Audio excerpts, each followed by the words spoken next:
communicating powerfully. So within the next few minutes, I want to share some insights in terms of how can we become powerful communicators. And this is a quality that every leader must have. In fact, to a very large extent, your leadership prowess or your leadership success is dependent on how well you're able to communicate. Are you able to communicate tasks very well, such that when people go to deliver those tasks, they deliver the tasks with excellence? Are you able to communicate your vision very well, such that that vision is bought by everyone within the organization? Funding, for example, if you want to get funding for your business, are you able to communicate your vision to potential stakeholders? Are you able to do that? When you are bringing business partners on board, are you able to communicate with clarity? Okay, so communication plays a major role in whatever it is that we do. A few insights about communication. Now, over 70% of workplace errors are communication related. And I know you will agree with me on this. You will agree with me on this. It is not lack of skill. It is not lack of intelligence. It is not lack of effort. A big percentage, that is 70% of workplace errors are communication related. That is misunderstood instructions, unclear expectations, and assumptions that cause more failure than incompetence. So if we can fix the issue of communication, then we would have fixed 70% of errors. Who have you interacted with before as a leader who was a great communicator? That when you go for a meeting with this person, you don't have any doubt whatsoever in terms of the expectations. You're very clear in your mind that this is exactly what is needed. Okay, think of somebody who is a great communicator. Now, people remember how you made them feel more than what you said. Okay, leaders who communicate with respect, clarity, and empathy build loyalty even when delivering tough messages. Now, this is important. Leadership is not, you're not judged as a great leader when you are delivering positive news. Your communication prowess is judged when you're delivering difficult news. Can you still communicate those news and still remain friends? I know there are people in my career, both at Vantage Africa and where I have worked before, there are people who have had to terminate their jobs. And, 90% of those people, we continue to be friends because of how I communicated. Okay, so it is not about what you're saying; it's about how you're making the other person feel. So when I communicate a very difficult message and we still remain friends,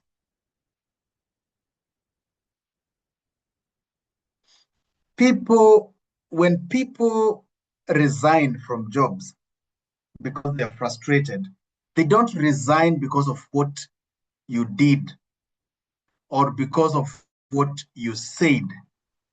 They resign because of how you made them feel. It's a matter of feeling. So as a manager, as a leader, I want to know what what will this communication make the other person feel before I even start communicating? What I am saying, what will the other person feel as a result of what I'm saying? Is that feeling what I want them to feel? Is that what I want them to feel?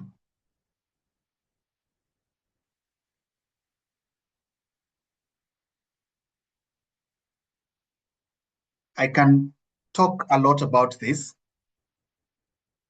because even in relationships, this is still very key. But please understand, people remember how you made them feel. Now, my people who are doing public speaking, I think somebody mentioned about public speaking. There is no public speaking without powerful communication. So one of the first thing that you must master in public speaking is powerful communication, and that's why we are here today. And of course, even the people who are doing training, you cannot be a great trainer without being able to communicate powerfully. Now, charisma is mostly structured communication. Have you ever seen a politician, for example, or a religious leader who is very charismatic? And you're like, wow, that person is so charismatic. And charisma is not something you're born with. It's something that you create out of structured communication. So when you structure your communication, you become charismatic. Anyone here, let me see how many we are. There are 103 in today's class. All of us can become charismatic. How can we do that? Structure our communication. Simple as that. Speak clearly. Pose well. Use simple language. Emphasize the key points. When you learn this, you become charismatic. So charisma is learnable. It is not magic. And I think that is very, very important. Now, people don't resist change. They resist confusion. There is, for those who are doing senior management, we are going to talk extensively about change management because this is a topic that many people struggle with. How to ensure that change is appreciated and accepted with enthusiasm. And the reason as to why many people struggle with this is because human beings, we are naturally inclined to avoiding change. We like to take comfort in familiarity. We like to do things like we have always done them before. And it is not because of any fault of ours. It's not our fault. Our evolution process conditioned our brains to favor stability over change. If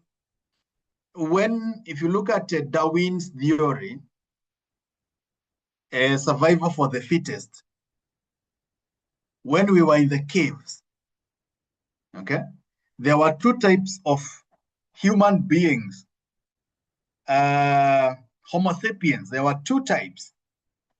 One type was the adventurous type. This type would always go out, look for new paths, go to new forests. The other one was the conservative type. They stayed in a cave. They would just hunt in the nearby forest. They would only go using the beaten path. Now, we are told that the adventurous type of Homo sapiens, they were all eaten by tigers before they could pass their genes to us. So the genes that were passed to us are the genes of those conservative people who are afraid, who stayed in the cave and that kind of thing. Those are the That's our genetic composition. Because the others were eaten by the tigers before they could pass all their genes to us. And therefore, our brains learned to associate stability with survival. Our brains learned to associate change with risk. And that is the kind of people we are dealing with. So today, for me to be able to appreciate change, I must be very deliberate at convincing my brain that, wait a minute, brain, wait a minute. Change is no longer risky. Because the primary responsibility of our brain is not to give us growth. The primary responsibility of our brain is to ensure the survival of the species. And it does that by making us to be afraid of change, because it learned over many years that the people who did not go after change, those are the ones who survived. And therefore, when as a manager, you have a group of people and you try to bring change to them, you must understand that that is where they're coming from. And therefore, you must be very deliberate in terms of managing that change. So you must be able to then communicate with clarity whenever you're bringing in some level of change. Otherwise, you're going to face a lot of resistance, okay? And we are going to handle, there's an entire topic on that. I think that should be next week, if I'm not wrong. And it's going to be amazing. Now, a few points that I would want us to consider, some questions. What is the difference between communication and talking? What is the difference between communication and talking? Anyone to help me understand this? Is there a difference between communication and talking, or are they the same? I'm curious.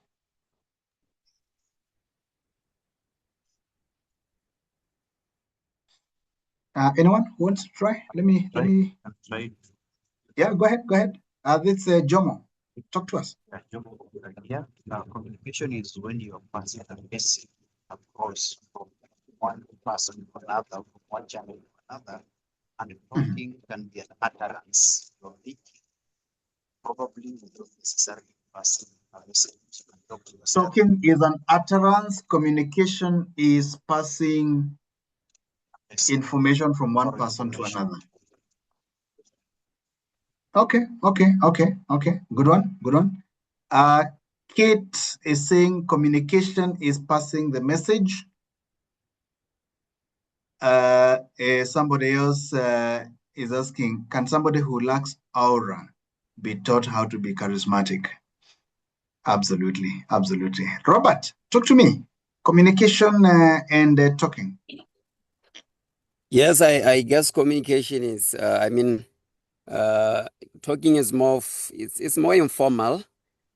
And then communication is kind of formal, and it requires some skills to do it effectively. But as for talking, we can do it casually and informally. So would you say I am talking or I am communicating? You are communicating, because I'm sure you are employing some skills to really send your message across Absolutely. clearly and audibly, like that. Yes. Okay, thank you very much. Nancy Minor, let me hear from Nancy. Nancy, good evening. Nancy, please unmute. Okay. Good evening. Yes. Good evening. How are you? I'm good. Yes. Now, for me, talking is more of expression of verbal utterances involving words, and it is normally one way from one person to another. But communication entails an exchange of ideas, information, understanding. It involves listening, and there's always a feedback from the other party. The recipient will always give a feedback back to the person that is passing the information. So tell me, do you think animals communicate with each other? Yes, they do, because communication goes beyond the use of words. It can include the non-verbal cues, the gestures, and other forms of information. So basically, animals do communicate. Do they and talk? They don't use words. They don't talk. They don't use words. They don't talk. That's my view. Have you ever had a chicken calling its chicks when it sees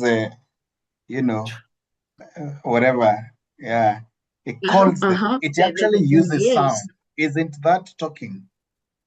Okay, it is talking, probably the language of the animals. Yeah, it could be talking. But now for me, talking entails the use of words. The way I understand it, the use of words.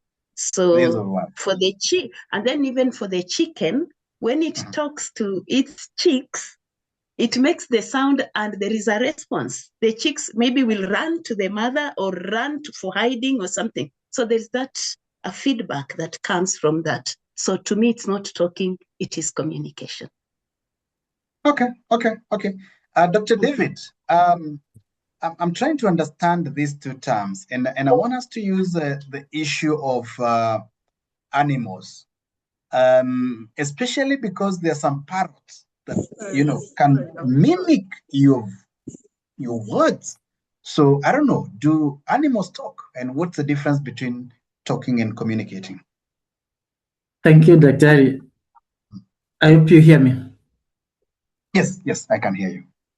I am not an animal scientist to proceed to go deep into animals, but I would say they also have their way of talking and communicating. Okay. And from a lay end, we may not differentiate. So allow me, but I'll appreciate that they have a way of getting information from one to another, and how to note a feedback, or how to expect an action. But I mentioned that talking is one way, passing an information, without necessarily caring if the other person gets it as you intended or not. But communication, talking is part of communication, but communication is not entirely talking. It's about using whatever means to pass a message in a way that, as your slide indicated here, the other person gets the message as you intended. I think that is the purpose of communication, that somebody on the other end understands exactly what you meant, like copy pasting. So it is possible to be communicating without talking. Yes. Exactly. Okay, let me try. And a minute. And it is possible to talk without communicating. Yeah. Exactly. Absolutely. Let me hear from Chan. Chan, please close the session for us. Yeah. Okay. Let me first try. Talking is a vocal of releasing of the word, while communication is a listening of understanding of the transmission of and understand. Yeah. Great. Now, many people usually confuse communicating with talking. Talking does not necessarily mean simply because you talked does not mean that you actually communicated. That is very clear. It is possible to talk. Just because I said something does not mean I communicated. And we are going to be seeing that very, very clearly, especially with regard to issues on leadership, where sometimes you tell somebody to communicate something, but instead of communicating, they talk it out and they do not really confirm whether the communication has taken place. Now, before we close that section, I don't know whether Lam Nguyen is with us, because I have a question for you, Lam. Lam, please unmute and say hi to us. Lam Nguyen, I see. Yes, good evening, Lam. How are you, sir? Very well. Now, I have a question for you. Yes. Assuming a speaker goes into a room and says, we have a meeting tomorrow at 10. But the listener hears that we have a meeting tomorrow at 11. So the speaker said the right thing. The listener had the wrong thing. Who is to blame when the speaker says the right thing, but the listener hears the wrong thing? Is it the speaker we are blaming, or is it the speaker we are blaming who said the right thing, or is it the listener we are blaming who heard the wrong thing? Lam, what do you think? Yeah, for me, sometimes if you are passing information, you need also to know the feedbacks, whether your information is received correctly. And that one is very important in communication. So from here, the one who is passing message has to make sure that the listener take his information correctly. So it is the speaker's responsibility to ensure that the listener gets the message as intended. Is that so? Yes. Absolutely. Absolutely. Anthony, do you agree? Anthony Magambo, who should we blame here? The speaker said the right thing. The listener had the wrong thing. Who is to blame? Anthony, talk to me. Good evening, sir. Good evening. Yes, sir. I'm agreeing with you as what you said. I think we have to blame the person who says so. But we cannot blame the speaker, because the speaker is said the same thing which the person who speak out. That it is, sir. That's what I'm just thinking. Okay. Yeah. Okay. Hello. Mwala, talk to me. What do you think? I think from my end, would blame the speaker, because for you to communicate effectively, you need to understand the audience. Understand? So correct. For you to pass your information or your message properly, you need to understand the kind of audience you're communicating to. So if the message is not reached properly to the audience, it means the speaker is the one supposed to blame. So you need to frame your message in a way that the audience should understand. Yeah. So from my side, I think the person to blame would be the speaker, because the speaker did not understand the audience. Absolutely. Now, there is a book I am going to recommend. There is a book I'm going to recommend called Extreme Ownership. Extreme Ownership by somebody called Joko Willick. I'll try and check whether I have this book in my database, and I'm going to share it with you as a soft copy. I'll try and check whether I think I should be having it somewhere. But what this book says is that as a leader, you must take ownership of your communication. You have the responsibility of ensuring that your message has been delivered and understood as intended. You are the owner. You are the owner of the communication. You're the originator of the message. It is you who is supposed to confirm. You must be able to confirm with the listener whether they have understood the message, they have understood the context, they have understood the urgency of that message. So we blame the speaker, not the listener. So when we talk about elements or a definition of communication, we are saying that communication is the creation of commonness between the sender and the receiver.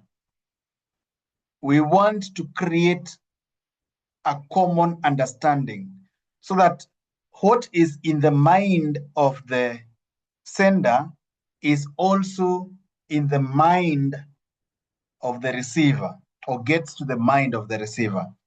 Now, this is how the communication process happens.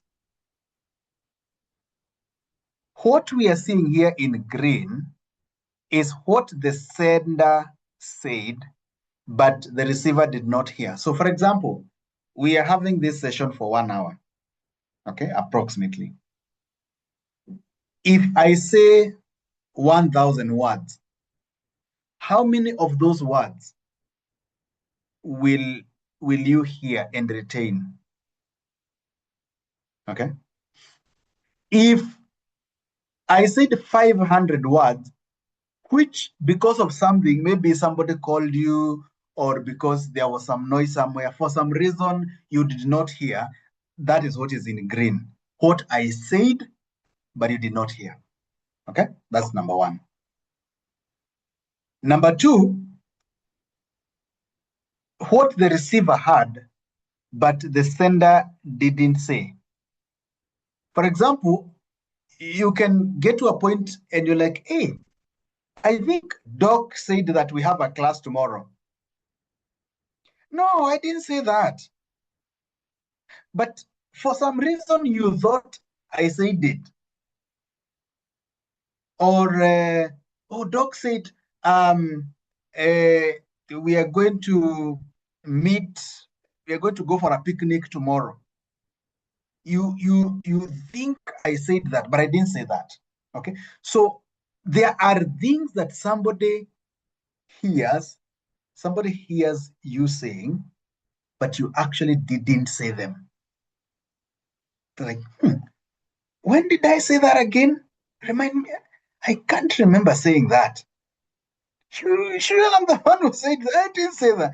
But they thought. But then there is what is called the point of commonness.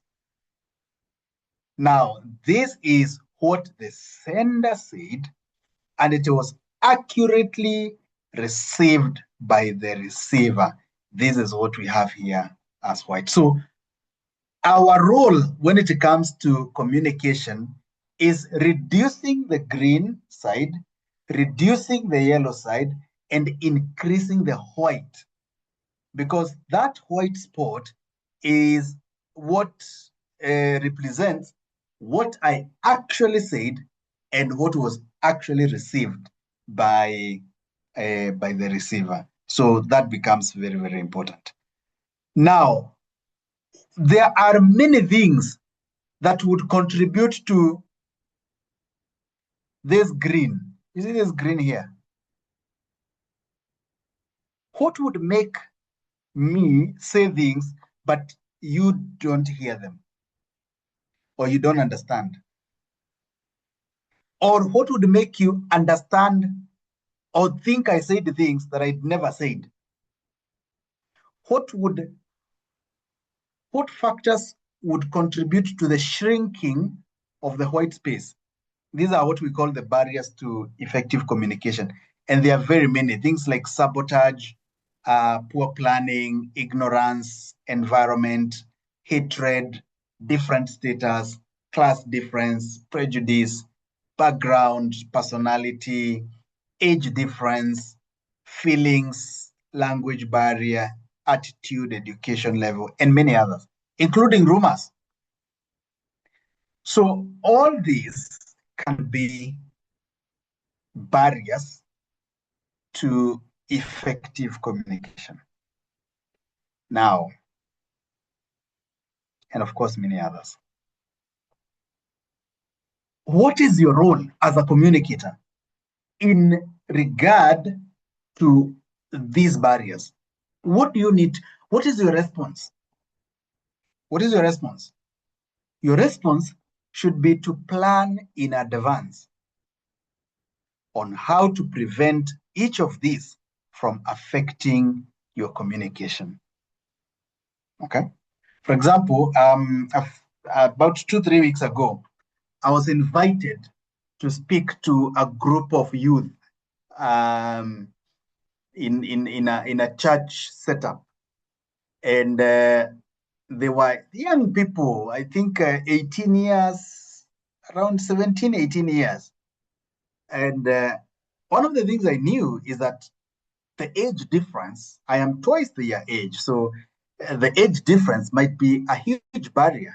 They might feel like, this dude is too old. He doesn't understand the realities of the things we are facing today.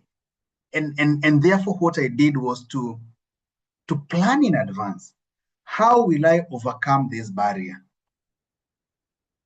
Okay, how will I overcome this barrier? So don't blame barriers. Don't blame any of these. Look for a way to circumvent them. And that is what great leaders do. So finally, I want to share a few points in terms of how to become a powerful communicator. And I want to see what can we do in order for us to become excellent communicators. How do we become excellent communicators? Now, for you to become an excellent communicator, the first thing that you must do is to learn to listen. You cannot communicate powerfully if you're not an excellent listener. It is not possible. And I know when we were doing our session on personal branding, we looked at the difference between listening and hearing. Okay, there's a big difference. And we say that listening is psychological, hearing is physiological. You choose what to listen to. Listening takes effort, it's a decision. Hearing, on the other hand, is simply having sound waves hit your eardrum. Okay? If sound waves are hitting your eardrum, you're hearing. It's a physiological process. Okay? It's a physical process. Listening, on the other hand, is psychological. But more importantly, now this is important. Let's listen to this carefully. We know you should be a great listener. There's no doubt about that. But why is it also important to show the other person that you're actually listening? Now, if you want to be a great communicator, make a point of showing the other person that you're listening. The communication is going to be perfect. Because when somebody knows they're being listened to, they're going to be more open, okay? They're going to communicate better. They're going to feel motivated and all those kind of things. So that's very, very important. The other way in which you can be a great communicator is to be aware of people's emotions. And I think we handled that very well on Monday when we talked about emotional intelligence. So emotional awareness helps leaders to choose the right tone, not just the right words. Because remember, we said it's about what people are feeling. People listen more when they feel understood. So when leaders acknowledge emotions, that is frustration, fear, excitement, uncertainty, people feel seen, not managed. And finally, emotional awareness reduces conflict and misunderstanding. So please review our communication, our topic on emotional intelligence. If you are emotionally intelligent, you become a powerful communicator. That's the second way of becoming a great communicator. The third way of becoming a great communicator is to empathize. Empathy is trying to see things from the other person's point of view. Okay? So people listen instead of preparing to defend themselves. Difficult messages are received with less resistance. Do you have empathy? Do you have empathy? Is there the person feeling that you are seeing things from their perspective? Or are you becoming an antagonist? Are you becoming antagonistic? So empathy allows leaders to communicate in a way people can actually absorb. Empathetic leaders adjust how and when they communicate based on what others are experiencing. So that is very, very important. Encourage. Now, when leaders speak only to correct, criticize, or quarrel, people begin to associate communication with punishment, offer words and actions of encouragement, as well as praise to others. No, there are leaders who they will only talk to you when they are correcting you. I used to have such a boss. She would never talk to me unless it is a correction or a quarrel or she's shouting at me.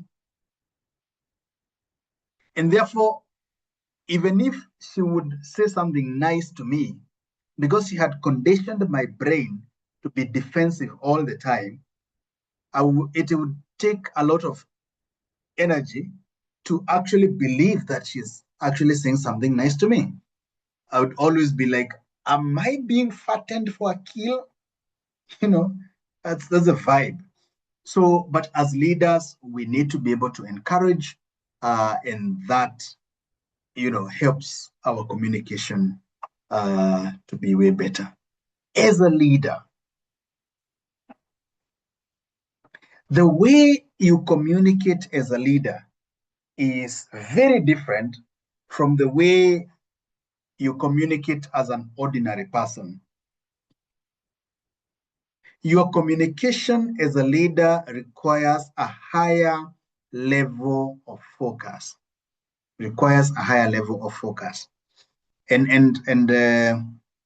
I'm saying this because I know we are going to have to take this journey together. Remember, as I said, this is just the beginning of the journey. So we are going to dive into these things until we become, by the end of the 4 weeks, until we become great communicators. So as a leader, what do you do to become a great communicator?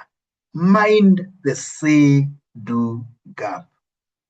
How wide is your say-do gap? Is your word your bond? Can people take your word to the bank? Do you always say one thing, but do the next, or do something else? If you do that, people will never take you seriously. But if what you say is what you do, then you're going to become a great communicator.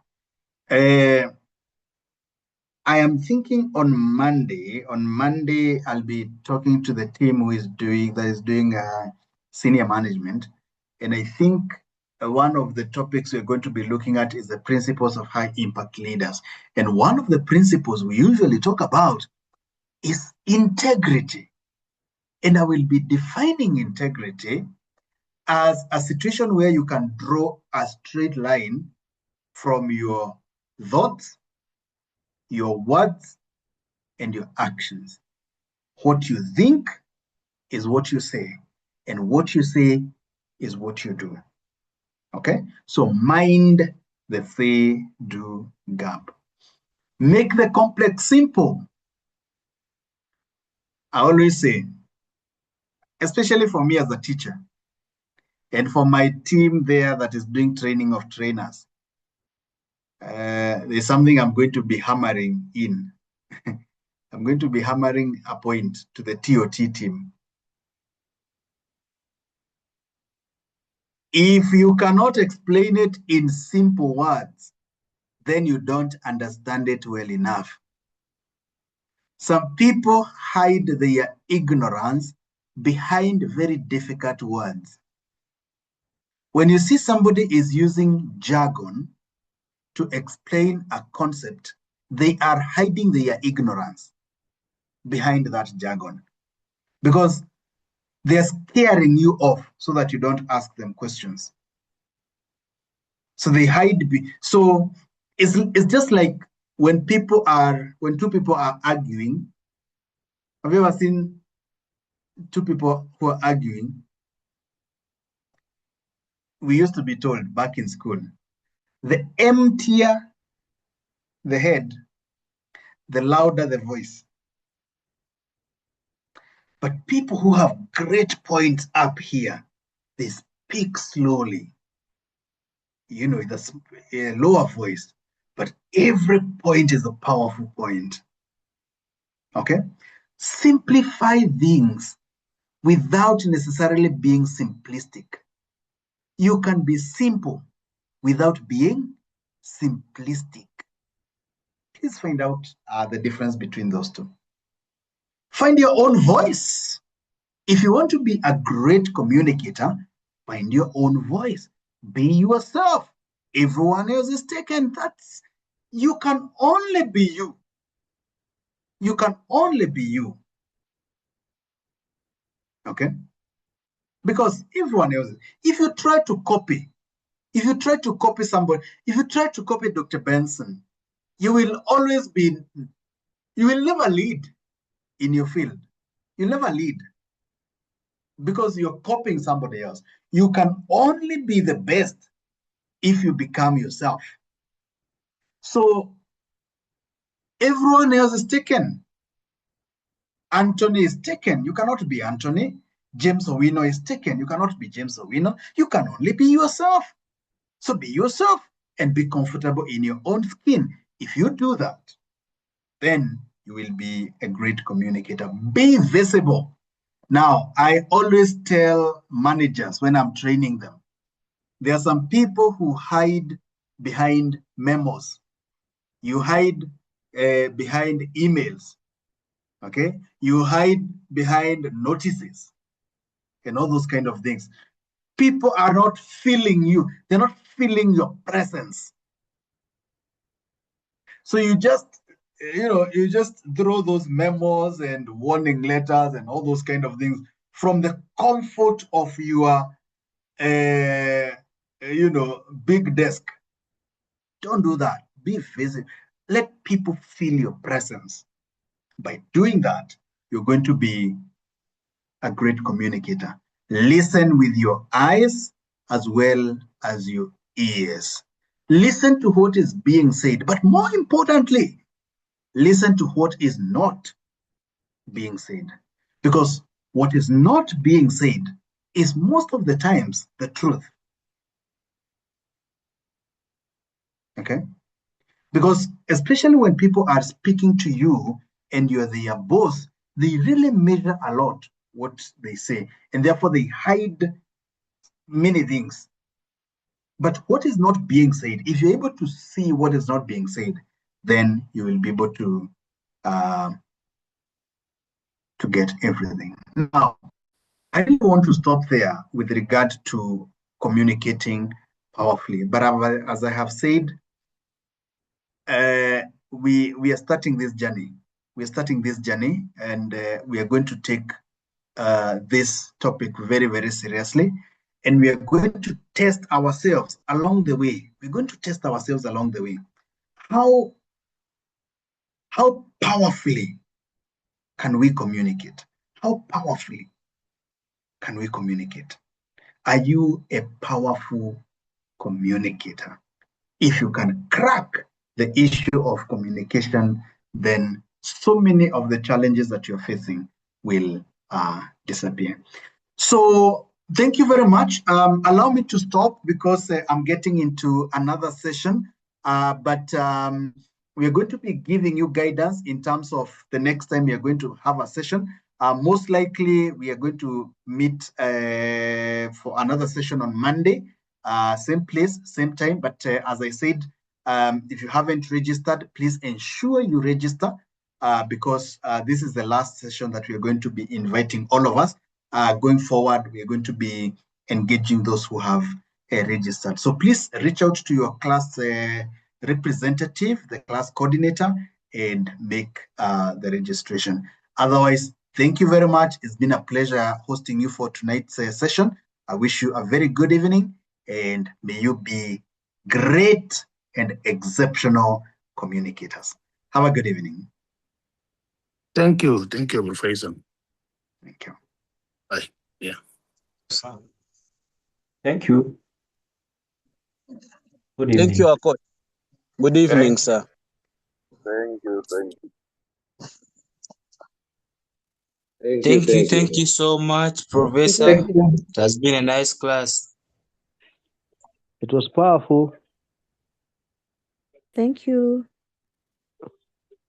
Very impactful. Sure. And Thank we you, are so very Doctor. happy because for this opportunity you give us. God bless you so much, Doctor. Thank you so much, Doctor. Have a nice day, a nice evening. Hello, Thank you, Doc. I'll follow the recorded.